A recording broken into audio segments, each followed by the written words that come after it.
Good afternoon, Stampers. How is everybody? Welcome to Tuesday's Stamping. So my name is Judy Anderson. I'm with JudyStamps.com, and Diane and I bring you projects on Mondays and Tuesdays. We bring you our live classes. Now, this week we are bringing you the Treasures of Life stamp set.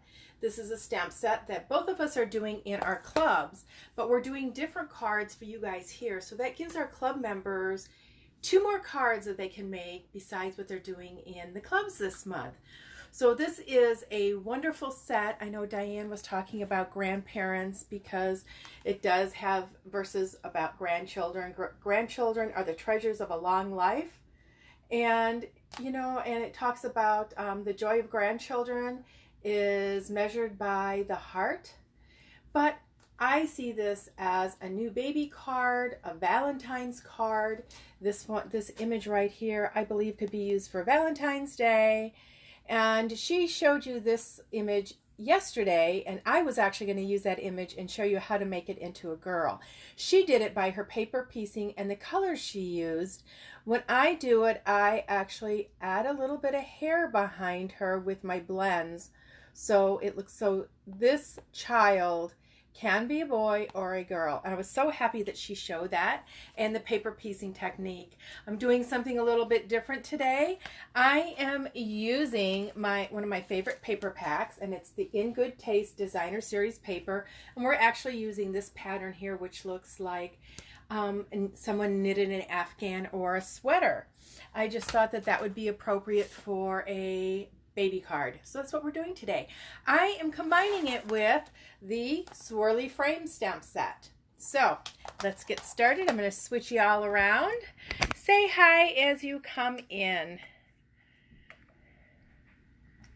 Okay. Let me get my camera here. In here. Oh, it was telling me I can't use my Bixby while I'm live, and I know that. So I am going to sneak in my Stamparatus here. So we're doing a paper saving technique, and this is one of my favorite techniques. Instead of using a full sheet of colored cardstock, we're just using a 4 1/4 by 5 1/2 inch sheet, and that's going to be the base of our card. Now our card actually measures 8 inches by 5 1/4 inches, and it's scored at 4 inches. So I am just going to fold that here because, oh, there it is. I didn't see my bone folder right away. And then I have a piece of Sahara sand. This measures, sorry about this, 3 5/8 by 4 3/4, and then I have a piece of Whisper White that's a 1/4 inch smaller than that. I have a piece of Designer Series paper which measures 4 inches by 2 inches. So we're going to be doing some layering and some stamping on these. So I'm going to start out by grabbing my Stamparatus, and I just noticed it's got some ink on it, so let me spray some water on here and wipe it off real quick. I forgot to wet a Stampin' Chamois, so I'm just using a baby wipe, which is fine when you're cleaning off your acrylic plate. Now I am going to line up all my magnets, and I'm going to line up my cardstock. Now you have to be careful with this because our photopolymer stamp sets are the same thickness as the magnets. So I'm going to place it in the center. I'm going to place it out here, line it up here. And I'm placing it in the center because my swirly frame is going to go along the outside. Now, when you're using this Designer Series paper, it does say that Rococo Rose, which does coordinate with quite a few of the papers, and this one, and Petal Pink. I am using Blushing Bride today because I just think that the Blushing Bride goes better with it than the Petal Pink. Let me know if you agree. Which one do you like better? Do you like the Petal Pink or the Blushing Bride? Like I said, we're going to be using Blushing Bride. I'm not sure if I'm going to bring in this Petal Pink ribbon or not. I think it kind of clashes with it. So we may not be using any ribbon at all, or possibly the white twoll ribbon. Okay, let's take our swirly frame out. And I am using this big rectangle because I want to use it as a frame. Okay, and I'm going to line this up so there's just about an even distance parameter around the entire thing. And then I'm going to go ahead and put my acrylic plate down. Make sure it is good and stuck. Okay, I am going to grab my Blushing Bride ink and ink that up.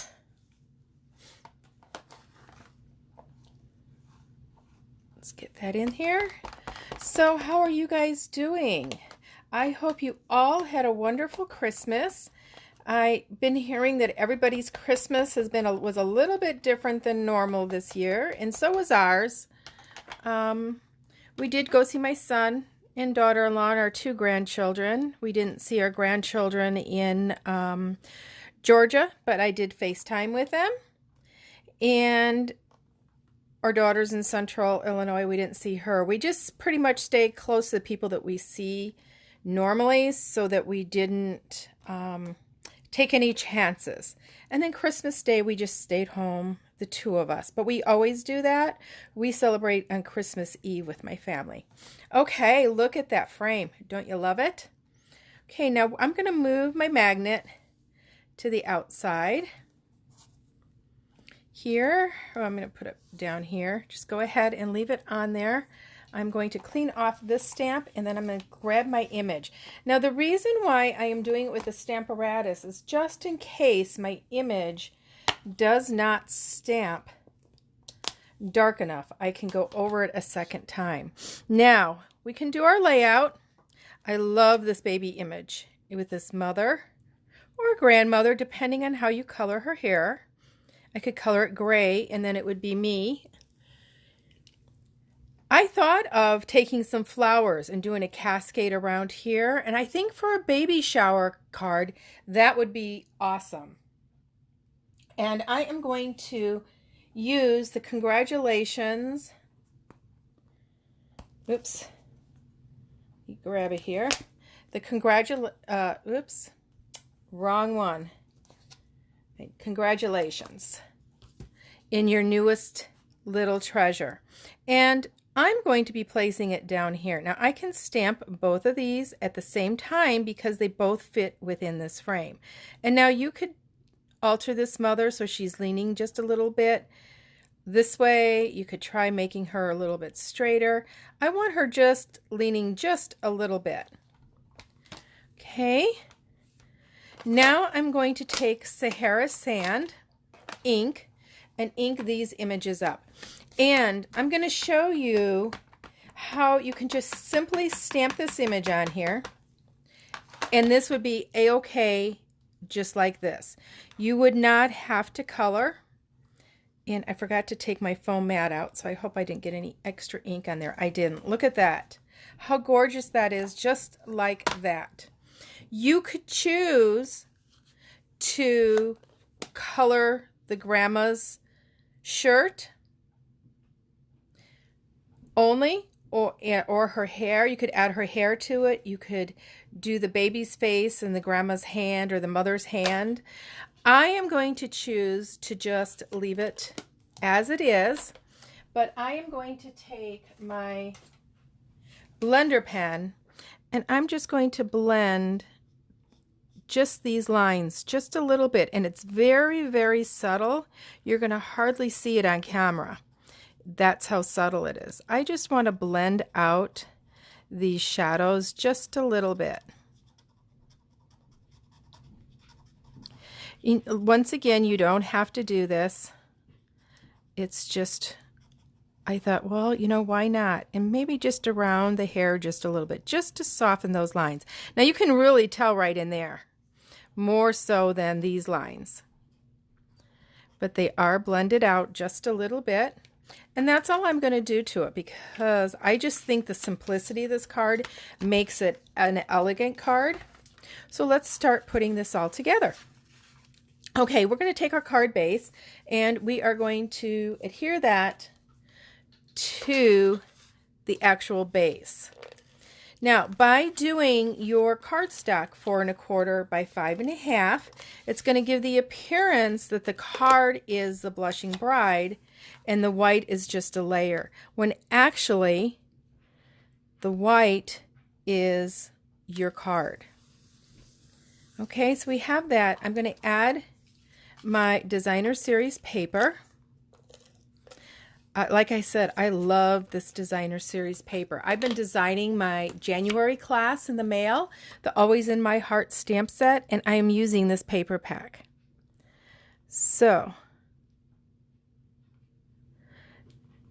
I am going to put it, I'm going to have to split it because I must have cut it a little bit short. So I'm going to split it just in half. I am going to use this piece of cardstock to line up the lines. So I make sure it's straight across when I adhere it. Let me add this here. I'm just going to take this, line it up to this line here, and go ahead and put this on this side. So if that ever happens to you, and that's the cut edge, we want the straight edge along the side, you can just split your paper like that, because we are going to we will be covering up that center spot, so it's okay.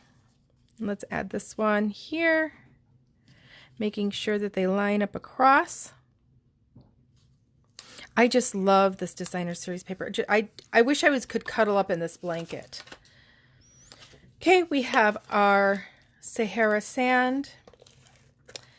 You know, last week Diane did the simple card, and she said that she felt mine was a little bit harder, and I think that she did, or more advanced, and I think she did the more advanced card this week, and I am doing the simpler card. Now, if you're on my mailing list, you will be receiving the information about my Stamp in the Mail class this coming January. I'm going to be posting it, sending it out January 1st on the 1st, and you'll have until January 10th to sign up for it. Okay, so this is our card. Very quick. Hi, Pat. How are you? Glad you made it. So I just did a very simple card today with our Treasures of Life stamp set. And I was explaining to everybody that they could color this image if they wanted, but I love it, the simplicity of it, just like this, like it's a sketched image. You can then add something to the inside also. And you perhaps might have another set that has a baby saying if you want. It's totally up to you. But I just love how this Designer Series paper goes with this stamp set with a very simple layout. So that is it for today. I told you it was going to be a quick one. I hope you guys enjoy your day. I will be on before the New Year's, so I'm not going to wish you all a Happy New Year, but in case you don't catch me later this week, Happy New Year now, and I hope 2021 brings you much happiness and joy. And when I come back on tomorrow, I am going to be bringing you the Christmas cards I received in the mail this year. So once again, everybody, happy stamping. See you tomorrow. Bye-bye.